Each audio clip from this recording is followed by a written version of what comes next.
نحمده ونصلي على رسوله الكريم أما بعد فأعوذ بالله من الشيطان الرجيم بسم الله الرحمن الرحيم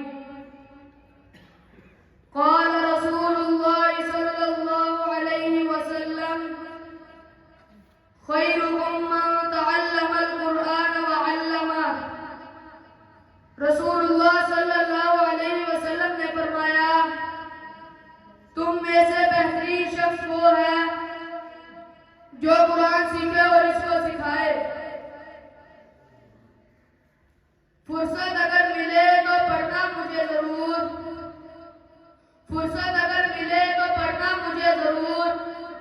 میں تمہاری الجھنوں کا مکمل جواب ہوں۔ صاحب صدر، میرے معزز استاد اکرام اور میرے ہم مکتب ساتھیوں، السلام علیکم ورحمۃ اللہ وبرکاتہ۔ آج جو موضوع میری زبان اور میرے ذہن کو روشن کرنے لگا ہے وہ موضوع ہے اہمیت قرآن۔ ساتھیوں، قرآن ایک مکمل ضابطہ حیات ہے۔ کون سی مشکل، کون سی الجھن جس کا حل اس میں موجود نہیں۔ قرآن اللہ تعالیٰ کا خط ہے جو ہماری طرف بھیجا گیا ہے۔ اگر ہمارے کسی دوست کا خط ہماری طرف آئے اور وہ کسی ایسی زبان میں ہو جو ہم نہ پڑھ سکے تو ہماری یہ ہر ممکن کوشش ہوگی کہ کوئی ہمیں یہ بتائے کہ دوست نے ہمارے لیے اس خط میں کیا لکھا ہے۔ مگر افسوس، اللہ تعالیٰ کی طرف سے بھیجی گئی کتاب کا ہمارے لیے ہمیں کبھی یہ تجسس بھی نہیں ہوا کہ اللہ تعالیٰ نے اس کتاب میں ہمارے لیے کیا لکھا ہے۔ ساری زندگی گزر جاتی ہے اس کو بغیر سوچے اور سمجھے پڑھتے رہتے ہیں۔ مکملی غلاف میں ایک اونچی جگہ قرآن رکھا ہے۔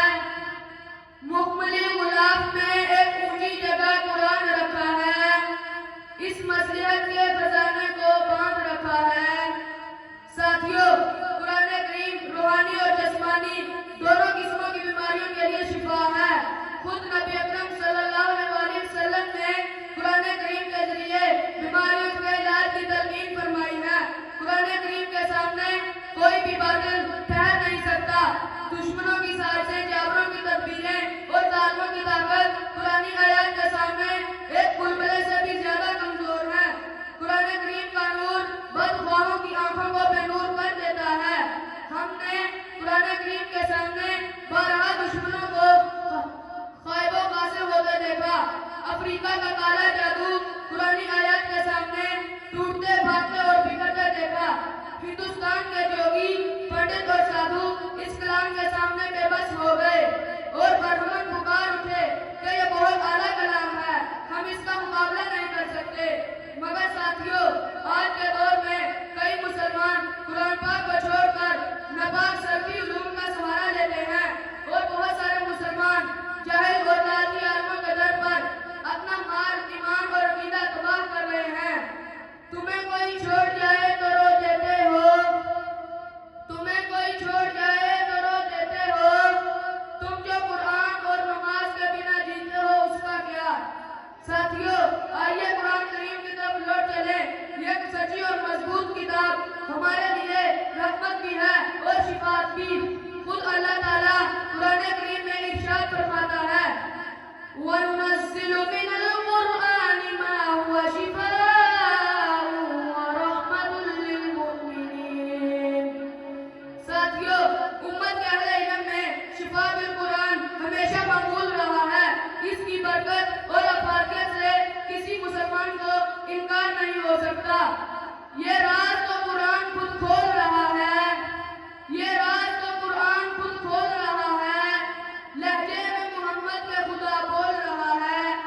معزز سامعین اکرام، آج کے دور میں عملیات میں سے کالے علم اور دوسری بہت سی خرافات کا رواج بڑھتا جا رہا ہے اور اس پرفتن دور کے اندر قرآن اور نبی اکرم صلی اللہ علیہ وسلم کے ارشادات اور فرمودات کے ذریعے علاج کو فروغ دینا اور قرآنی آیات کے ذریعے لوگوں کو مشکلات سے نکالنے کے لیے بہت سے صاحب علم اور صاحب فیض اپنا حصہ ڈال رہے ہیں۔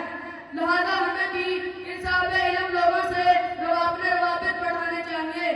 ساتھیوں، اگر ہم نے دین و دنیا کی